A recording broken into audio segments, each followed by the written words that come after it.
할렐루야. 어버이 주일입니다. 이번 한 주 동안에는 에베소서 6장 1절에서 3절 이 말씀을 계속해서 반복하면서 우리 속에 다시 한번 부모 공경에 대한 우리의 그 효심을 회복하고 부모 공경에 대한 삶의 자세를 세워서 우리 삶 가운데 다시 한번 축복의 문을 여는 은혜와 기적이 있기를 원합니다. 부모를 용서하기, 나를 용서하기라는 책을 보면요, 이런 내용이 나옵니다. 자신을 잔인하게 학대했던 아버지를 암살하려던 마음을 품고 있었던 18세 아들이, 그날이 이제 아버지와 마지막 산책일이죠. 이것이 끝나면 아버지를 정말 암살할 계획을 품고 있었습니다. 살아오면서 아버지에게 그동안 가슴에 응어리졌던 그 질문을 처음으로 진솔하게 던졌습니다. 아버지, 왜 나를 그토록 잔인하게 학대해 왔어요? 깜짝 놀란 아버지께서 아무 말 못하시고 그냥 침묵하시다가 한참 후에 굵은 눈물방울을 뚝뚝 흘리시면서 미안하다 아들아, 그땐 나의 아버지를 정말 죽이고 싶었단다. 어릴 적 나의 할아버지에게 나는 많은 채찍을 맞았지. 할아버지가 나에게 채찍을 휘두를 때, 할머니가 그 채찍을 가로막을 때, 너희 할아버지는 그 할머니에게도 그 채찍을 휘둘렀단다. 할아버지에게서 시작된 학대가 손자까지 대물림한 것입니다. 이 사실을 안 아들이 아버지께서 왜 자신에게 그렇게 할 수밖에 없었는가, 그 스토리가 해석이 되니까 아버지를 끌어안고 엉엉 울면서 두 아버지가 화해했다는 그런 이야기입니다. 우리는 100점짜리 부모님을 원합니다. 그러나 이 세상에 100점짜리 부모님은 존재하지 않습니다. 모든 부모님은 윗세대로부터 받은 상처, 아픔, 고통 가지고 있습니다. 왜 우리 아버님이 이렇게 행동하실까? 왜 어머님은 나에게 이렇게 대하실까? 왜 그럴까? 우리가 가만히 생각해 보면 우리 어머니, 아버지도 윗대에서 흐르는 그 가정의 대물림을 받고 그들의 가슴에도 아픔과 상처와 말할 수 없는 인생의 회한이 있습니다. 서름이 있습니다. 왜 술독에 빠졌을까? 아버지가 술을 좋아했을까? 어렸을 때부터. 왜 도박에 빠졌을까? 다 사연이 있습니다. 사연 없는 아픔이 어디 있습니까? 우리도 한 국가의 그 백성을 알려면 가장 먼저 배우는 것이 역사 공부죠. 우리는 누구인가? 왜 우리는 이 땅에 살고 있는가?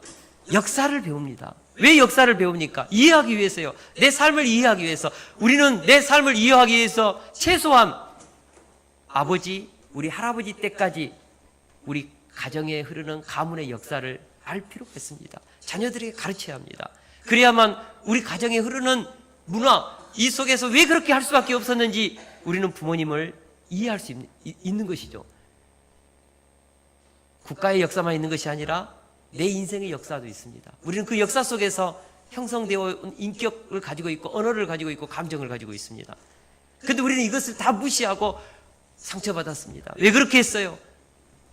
분노하고 고통해 하는 것이죠. 여러분, 현재 내 입장에서 내 기준으로 우리 부모님의 인생을 함부로 평가해서는 안 되는 것이죠. 우리 부모님들, 그리고 윗세대 할머니, 할아버지들, 일제 36년 강점기에 그 아픈 통치를 받았습니다. 역사의 가장 고통스럽고 아픈 시기를 거쳐왔습니다. 6.25 동란의 그 끔찍한 전쟁의 상흔 속에서 얼마나 많은 고통과 아픔과 가난과 저주와 인생의 슬픔을 가지고 상처받고 자랐습니까? 다 허덕였다고요. 아팠다고요. 제 부모님은 시골에서 농사만 짓는 분이셨습니다. 초등학교도 나오지 못했습니다. 저희 아버님은 일찍 아버지를 잃고 할머니 밑에서 죽도록 일만 하셨습니다. 할머니는 큰아버지도 작은아버지도 군대에 보냈습니다. 저희 아버님과 작은아버지는 거의 연년생이거든요. 근데 우리 아버지는 군대 보내지 않았습니다. 왜요? 일 잘하니까.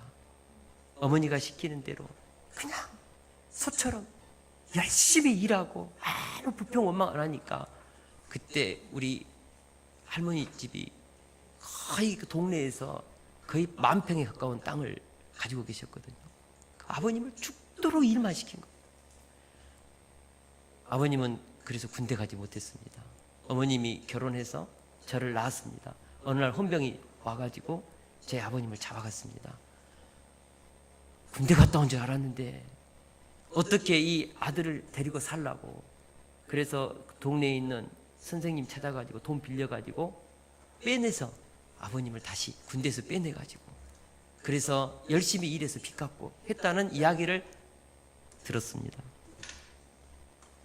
저는 어렸을 때 큰아버님과 작은아버님이 군대 이야기를 할 때 아버지께서 아무 말도 않고 한쪽 구석에서 듣고만 계시는 그 아버지, 의아스러웠습니다. 왜 우리 아버지는 군대 이야기를 하지 않지? 언뜻 듣기에는 군대 안 갔다는데 왜 우리 아버지는 군대도 못 가고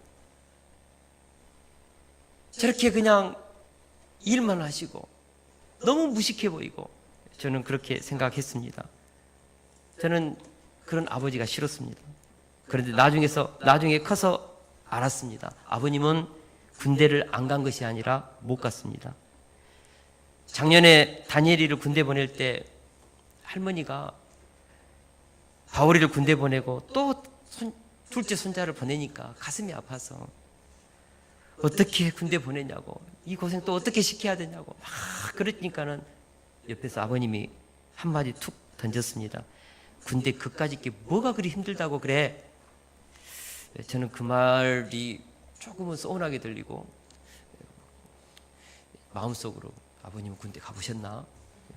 이런 마음을 가지고 있었는데 강주에 올라오는 길에 제 아내가 해석을 해줬습니다. 제가 굉장히 둔탁하거든요. 이게 아버님이 군대 못 간 것이 얼마나 한이 맺혔으면 그런 말을 했겠냐고. 군대 가는 게 그까짓 게 뭐가 그리 힘들다고. 나는 가고 싶어도 못 갔는데 그 아버지 마음을 아내가 해석을 해주는 거예요. 근데 그때 처음으로 나도 모르게 그 아버지의 군대 못 간 그 아버지의 소름, 그것이 제 가슴 속에 와닿았습니다. 눈시울이 붉어졌습니다. 큰아버지와 작은아버지가 신나게 군대 이야기할 때 우두커니 방 한쪽 구석에서 그 이야기를 듣고만 계셨던 아버지의 마음이 어떠했을까? 생각해 보니까 가슴이 먹먹해지고 아팠습니다. 한 가정의 희생양이 되어서 온 가족을 먹이고자 자신의 인생을 희생했던 아버지 인생의 스토리를 제가 커가면서 조금씩 발견해 나간 것이죠. 그때서야 아버지의 언어가 이해되고 행동이 이해되고 아버지의 감정이 이해가 되는 거예요. 저는 어렸을 때 유독 아버지를 싫어했습니다. 말을 잘하지 않으시니까 밥상머리에서도 말하지 않으시고 뭐 공부를 해라 하든지 뭐 이렇게 해라든지 가이드라인을 제시 안 해주니까 소처럼 일만 하시는 아버지. 한 번은 제가 말썽을 부렸거든요. 근데 아버님께서 낫을 들고 죽이겠다고 그러는 거예요. 저는 그런 아버지가 너무너무 무섭고 괴물같이 여겨지고 그랬었습니다. 당시에 시골에서는요, 그 이발소를 안 갔거든요. 저희 작은아버님이 군대에서 깍시였습니다. 이발병이었습니다. 얼마나 머리를 잘 자르는지요. 쫙 이발소에 있는 그 아저씨보다 더 멋있게 자라요. 스포츠 머리로. 우리 한 동네에 사촌이 14명입니다. 그러니까 우리 작은아버님이 다 이렇게 이발을 해줘요. 순번 기다려가지고. 근데 작은아버지가 바쁠 때는 어쩔 수 없지 않습니까? 근다고 해서 뭐 이발소 가란 말도 안 하고 그럴 때는 아버님이 부릅니다. 우리 아버님 이발을 진짜 못하셔요. 바리깡 있지 않습니까? 바리깡으로 머리를 빡빡머리 다 밀어버리십니다. 그래서 아버님께 딱 걸리면은 이 중처럼 머리가 다 밀리는 거죠. 아, 나도 어렸을 때 뭐 좀 부렸는데, 좀 이렇게 아버지 스포츠 머리 좀 이쁘게 잘라달라고. 근데 아버님이 다 잘라버리는 거예요. 그날 또 작은아버지 못하고 아버님께 붙잡아가지고 막 까는데, 막 아버님 제발 중같이 빡빡머리 하지 마라. 근데 그날도 다 이렇게 하시더라고요. 얼마나 아버님이 미운지. 그 다음날 학교 가는데 창피해가지고요. 근데 우리 아버님은 우리 아버님은 왜 이렇게 무식할까? 왜 나하고 나의 마음을 몰라줄까? 제가 초등학교 4학년 때 다리가 부러졌거든요. 근데 아버님이 저를 업고 이렇게 장병원에 다녔어요. 근데 다니면서 아버지 TV 좀 사주세요. 그러니까 아버님이 우리가 돈이 어디 있다고 네가 다리 다쳐서 그쪽으로 돈 다 갔다고 못 사셨다고 늘 그런 시기였습니다. 제가 고등학교 때 참 방황을 많이 했습니다. 술도 먹고 담배도 피웠습니다. 대학에 떨어지고 나서 서울에 공돌이로 취직하려고 했습니다. 제 인생이 참 부모님하고도 관계성이 별로 없고, 그래서 뭐 누가 기대해 주는 것도 아니고, 누가 내 인생에 대해서 뭐 열심히 살아라고 격려해 주지도 않고, 그래서 저는 후련했습니다. 서울 가서 공돌이로 살려고 그랬거든요. 그래서 대학 떨어지고 나서 아버님께 전화 드렸습니다. 아버님, 저 대학 떨어졌습니다. 아버님이 감정 하나도 안 실리고, 야, 남자가 그럴 수 있지, 괜찮다, 그걸 끊었거든요. 3일 동안 제가 강주에서 친구들이랑 놀다 갔습니다. 그리고 집에 딱 갔습니다. 집안 분위기가 이상한 거예요. 여동생 희정이한테 물었습니다. 야, 우리 집 분위기 왜 이러냐? 오빠가 대학 떨어졌단 말 듣고 전화 끊고 우셨어. 3일 동안을 식사하지 못했다고. 제가요 굉장히 그때 망치로 한 대 이렇게 탁 내리치는 듯한 기분을 느꼈습니다. 와, 우리 아버지가 나를 사랑하고 있었구나. 내 인생에 대해서 관심이 엄청 많으시구나.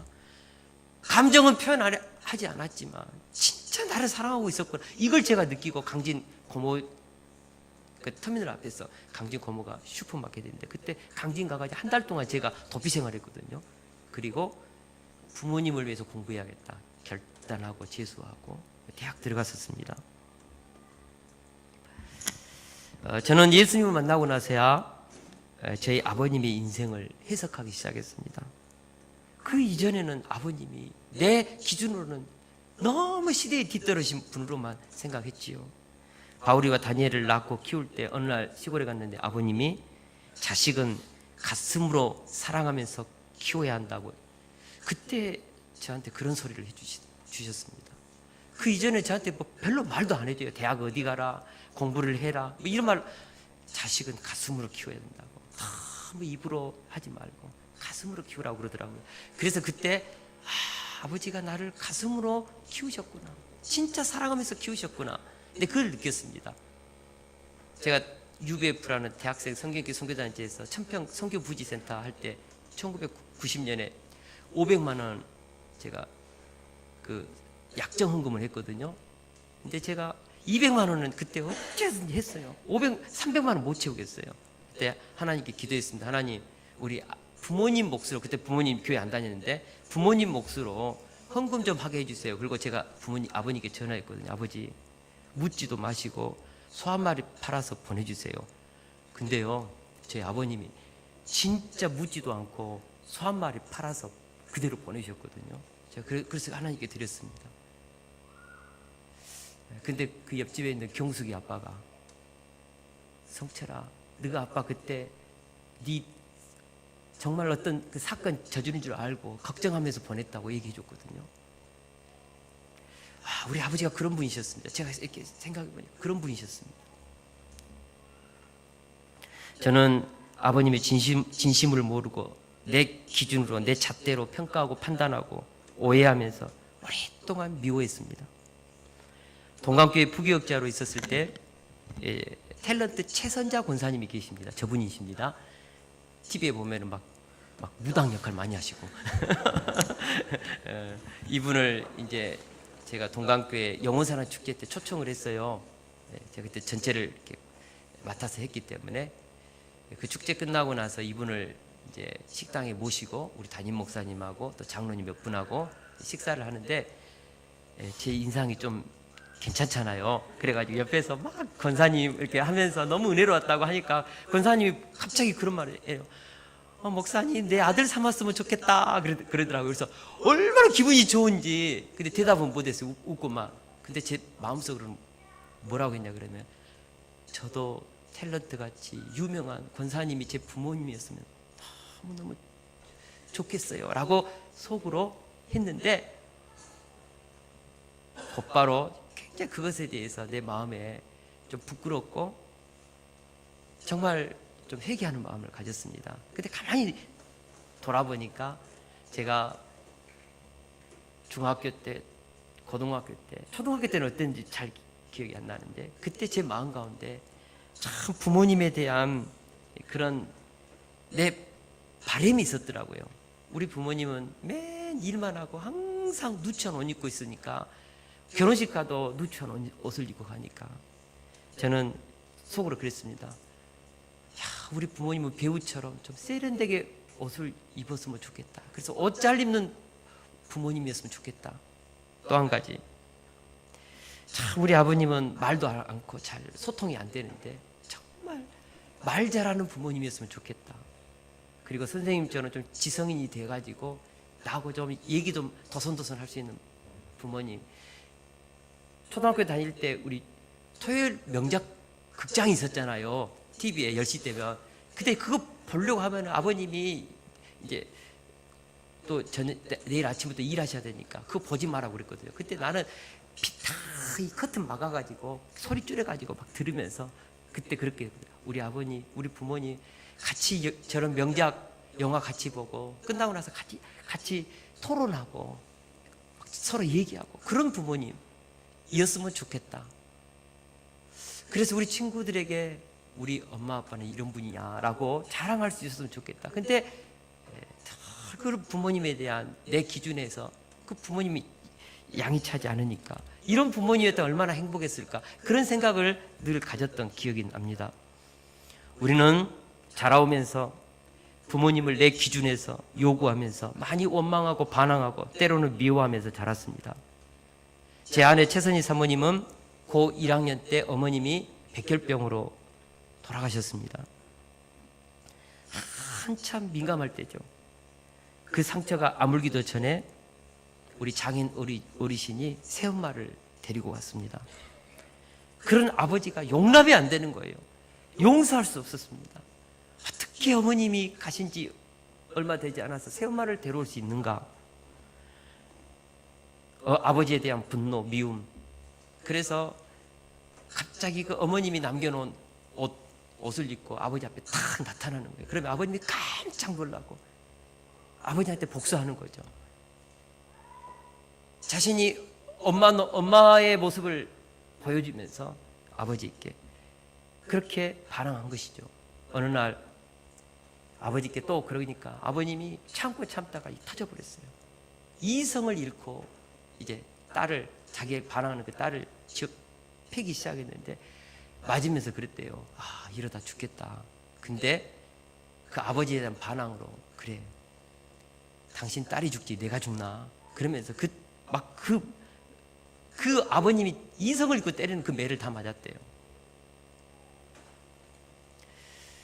그 아버지에 대한 미움이 안 풀리니까 나중에는 집에 나가서 자취하고 아버지가 미운 것이죠. 근데 나중에 자라서 생각해보니까, 결혼을 하고 생각해보니까 아버지 삶이 이해가 되는 거예요. 자취방 얻어서 갔을 때 찾아오시기도 하고, 선생님 찾아가서 그 영지버섯보다 더 비싼 그 굉장히 귀한 그 버섯을 탁 말려가지고 선생님께 고기 돼가지고 내놓으면서 우리 딸 잘 좀 봐달라고 그 부탁하신 아버지 생각이 나는 거예요. 아버지가 비록 새엄마를 데리고 왔지만 자기 딸을 미운 것이 아니죠. 여전히 사랑하고 있었고 여전히 가슴으로 자식에 대한 끝없는 사랑을 가지고 있었다는 사실을 이제 커서 부모님이 되어서 깨달았다고 고백했습니다. 주한 미군 흑인 아버지, 태중에 있을 때 떠난 아버지, 가끔 편지를 주고받다가 14살 때 소식이 끊겼습니다. 성인이 되어서 아버지를 미워하는 마음이 사랑하는 마음이었다고 고백했던 혼혈아 인순이 씨의 고백은 어떻게 보면 우리 모두의 고백이라고 생각됩니다. 한국인으로 뉴욕 카네기에서 최초로 2회 공연할 때에 자신이 얼마나 잘 자랐는지를 아버지께 보여주고 싶은데 아버지는 돌아가시고 안 계셨습니다. 그래서 한국 참전 미군 100명의 용사들을 다 초청해가지고 그분들 앞에서 공연하면서 그분들 앞에 이런 고백을 드렸다고 그래요. 여러분은 모두 제 아버지예요. 나 같은 자식을 두고 떠난 참전 용사들이 평생 안고 사는 그 짐을 이제 저에게 다 내려놓으세요.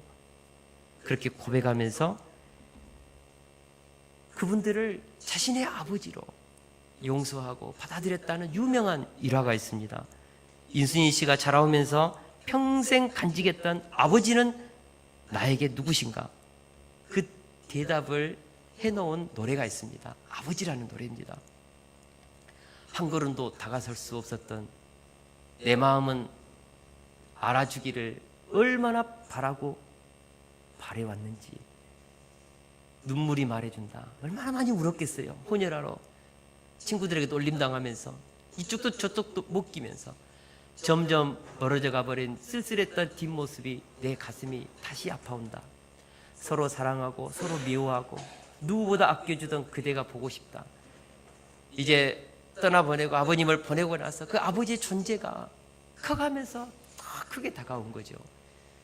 가까이 있어도 다가서지 못했던 그래 내가 미워했었다. 그런 노래입니다. 우리 이거 한번 같이 나갔을 때 한번 불렀는데 우리 같이 한번 듣겠습니다. 우리는 그런 것 같아요. 모두가 다 이상적인 부모님의 모습을 만들어 놓았습니다. 돈 많고 건강하고 자애롭고 성공한 명사의 모습, 우리는 그런 아버지를 많이 그리고 있고 그런 기준을 가지고 우리 부모님을 평가합니다.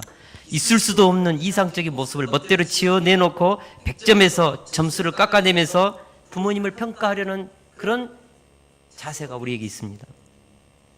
바람을 피우면서 집안 일을 돌보지 않으시는 아버지, 끝없이 잔소리만 하고 분풀이를 나에게 해대는 어머니, 병석에 누워 주변에 폐만 끼치는 아버지, 치매에 걸려 가족도 못 알아보는 어머니. 우리는 100점짜리 아빠라면 존경하겠습니다. 100점짜리 엄마라면 사랑하겠습니다. 그런 자세로 부모님을 대할 때가 많습니다. 그러나 부모님의 존재는 행위 차원이 아니라 존재 그 자체로 우리가 접근해야 합니다. 부모님은 우리를 사랑할 때 우리가 공부 잘하고 좋은 회사에 취직하고 그래서 사랑하고 그래서 우리를 존중해주고 그것이 아니죠. 당신의 자녀라는 그 사실 하나만으로 우리가 어렵고 힘들어도 그 자체로 우리를 끌어안아주고 우리를 사랑해주는 것이 부모님이 자식을 대하는 마음이죠. 부모님은 결코 물론 좋은 대학 들어가고 열심히 살아주고 좋지요. 감사하지요. 그러나 그렇게 하지 않을지라도 부모님은 여전히 우리를 사랑하고 계십니다. 변함이 없습니다. 오히려 우리가 못되면 더 아파하는 것이 부모님의 마음이죠.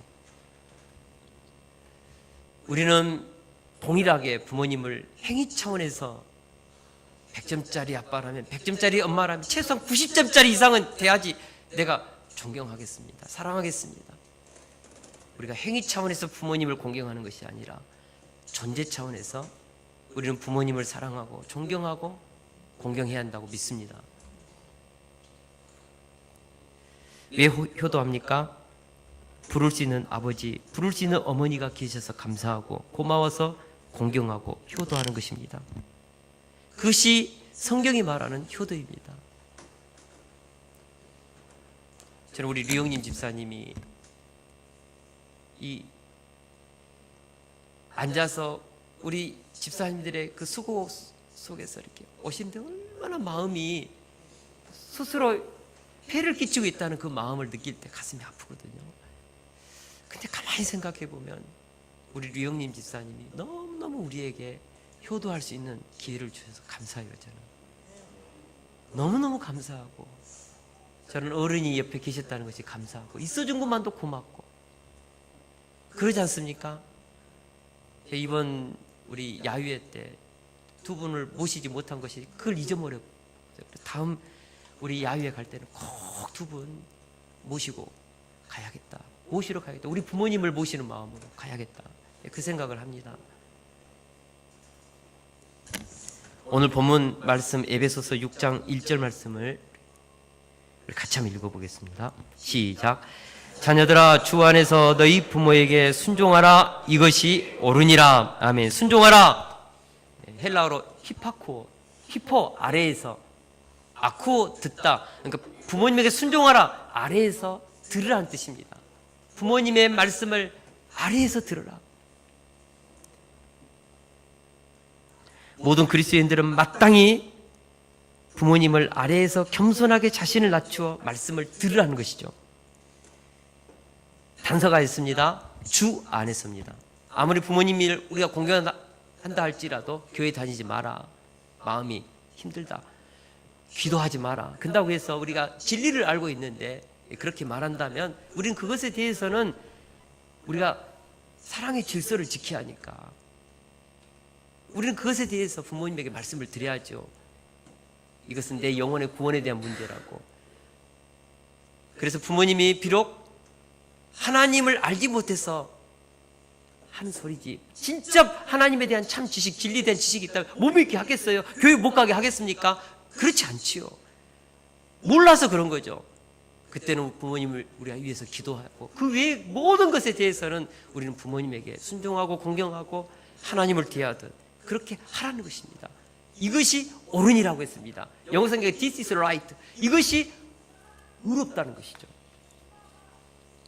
여러분, 우리가 부모님께 순종하는 것이 자연의 법칙대로 당연한 것입니다. 그렇게 해야 합니다. 왜요? 부모님은 자기 자식에 대해서 온전히 보호하고자 하는 본성이 있기 때문에, 하나님은 짐승에게든 사람에게든 자기 자녀들을 지키고 보호하는 본성을 줬습니다. 인간인데 악한 자라 할지라도 자기 자식에 대해서만큼은 보호하고 사랑하려는 본능이 있기 때문입니다. 그래서 자녀가 부모의 말을 따라서 사는 것은 언제나 유익한 일입니다. 이런 의미에서 자녀들은 하나님의 진리를 가로막지 않는 한에서는 부모님의 모든 말씀을 하나님의 말씀에 순종하려는 듯이 순종해야 합니다. 이것이 옳습니다. 당연한 것입니다. 자연의 법칙처럼 당연한 것입니다. 2절 말씀도 같이 보겠습니다. 시작. 내 아버지와 어머니를 공경하라. 이것은 약속에 있는 첫 계명이니. 1절에서 부모님에 대한 순종을 강조했던 바울 사도는 2절에서 10계명을 언급하면서 부모에 대한 공경을 강조합니다. 다시 말해서 순종을 공경으로 바꾸어서 강조하고 있습니다. 여기서 공경하다는 것은 히브리어로 카바드인데 카베드인데 무겁게 여기다는 뜻입니다. 우리는 부모님을 태산처럼 하늘처럼 무겁게 받아들이라. 가장 가치 있는 부모님의 그 가치를 존중하라는 것이죠. 비록 부모님이 부족하고 연약하고 실수가 많고 나에게 상처를 많이 주었다 하더라도 무거운 마음으로 부모님을 공경하라는 것입니다. 내 자신의 유익을 위해서라도 이제 부모님을 이해하고 용서하고 존중하고 사랑하는 삶을 시작해야 한다는 것이죠. 부모님과의 관계가 풀리면 모든 인간과의 관계가 풀립니다. 부모님을 미워하고 부모님에 대해서 분노하고 그 마음을 가지고 있으면요, 인간관계가 막힙니다. 관계가 잘 못 맺어요. 모든 관계의 회복은 부모님으로부터 시작됩니다. 그래서 나에게 아픔을 주고 고통을 줬던 부모님을 용서해야 합니다. 특별히 아버지를 용서하십시오. 나에게 아픔을 줬고 고통을 줬던 어머니를 용서하십시오. 거기서부터 우리의 삶의 축복의 문은 열리는 것입니다. 그것이 열리지 않으면, 부모님과의 관계가 열리지 않으면 자식과의 관계도 대물림하고요, 친구와의 관계, 회사 생활, 특별히 상사와의 관계 다 막힙니다. 심지어는 하나님과의 관계도 어렵습니다. 어려워합니다. 아버지 이름을 부르면 우리 아버지 생각나서 하나님께 기도도 잘 못해요. 술 취한 아버지, 나를 폭력으로 휘두른 그 아버지 때문에 기도도 안 된다니까요. 하나님도 그렇게 연상이 되는 것이죠. 그래서 부모님과의 관계가 풀려야 합니다. 그래야 인생이 풀립니다. 우리 3절을 같이 한번 읽겠습니다. 시작. 이로써 내가 잘되고 땅에서 장수하리라. 아멘. 십계명 중에 다른 대인관계에 대해서는 아무런 보상과 상급이 약속되어 있지 않습니다. 살인하지 말라, 도둑질하지 말라, 거짓말하지 말라, 내 이웃에 대하여 거짓 증거하지 말라, 이런 것 아무리 잘 지켜도요, 당연히 지킨 것이죠. 상급 보상 없습니다. 그러나 오직 부모님을 공경하는 것에 대해서만큼은 하나님께서 약속했습니다. 내가 장수하리라. 그리고 이 땅에서 잘 될 것이다. 축복을 약속했습니다. 왜요? 모든 삶의 축복은 부모님과의 관계에서부터 시작되기 때문에 그렇습니다. 마틴 루터는 부모님을 하나님의 대리자라고 했습니다. 사랑하는 성도 여러분, 우리가 부모님을 공경하면 내 인생의 복의 문이 열리고 내 자녀에게도 좋은 축복의 물줄기가 흘러가는, 축복의 대물림을 하는 은혜가 있을 줄로 믿습니다. 제가 이 사실을 깊이 있게 깨닫고 제가 억지로라도 우리 부모님에게 좀 애정 표현을 하거든요. 예전에는 못했는데 이제는 합니다. 그래서 집에 오면은 않거든요. 제가 끄라고. 처음에는 막 어색해가지고 우리 아버님도 어색하고 어머니도 어색하고, 제가 막 사랑합니다 막 했거든요. 나중에는 좋아하시더라고요. 그리고 옆에서 나중에는 우리 바울이도 따라서 할아버지 사랑해요, 할머니 사랑해요, 그렇게 좋아해요. 군대에 있을 때 바울에게 전화 오면은 얼마나 할아버지 할머니가 너 걱정한 줄 아시니? 전화도 해드리라. 그래서 전화 꼭 할머니 할아버지에게 전화를 하게 했거든요. 그리고 오면은 시골에 일할 때는 애들을 파송을 했습니다. 가서 좀 할머니 할아버지 일 좀 도와주라고. 그래서 할머니 할아버지 관계성을 맺도록 도왔습니다. 이렇게 해서 정말 우리 가정에 흐르는 그런 아픔과 상처의 대물림을 끊고 우리 아버님과 저와 손자에게까지 아름다운 사랑의 관계가, 축복의 물줄기가 흐르도록 그렇게 한 것이죠. 제가 어느 날 그런 아내가 그런 말을 해요. 당신 어머님은 당신 팬이라고, 팬.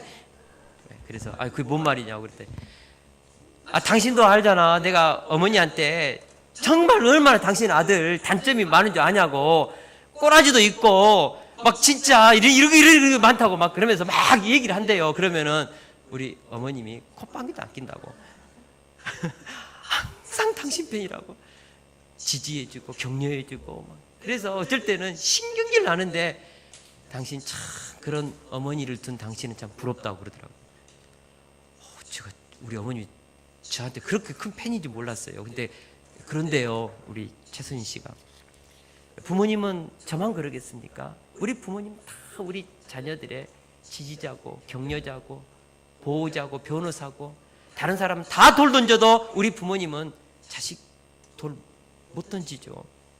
돌을 맞으면서 막아주시는 것이 우리 부모님들의 마음이고 삶입니다. 진짜 자식을 키워보니까 부모에게는 자식을 향해서 그런 마음을 가지고 있습니다. 있잖아요. 아버지 어머니들 있잖아요. 우리 아버님 어머님이 비록 나에게 내 기준에 수준에 맞지 않다 할지라도 그런 마음 없었겠어요? 다 어머니 아버지도 우리에게 그런 사랑의 대물림을 했습니다. 그런데 우리는 그런 엄마 아빠의 모습은 안 보이고 나한테 서운하게 했던 것, 머리 그냥 바리깡 다 밀었던 거, 이런 것만 생각하고,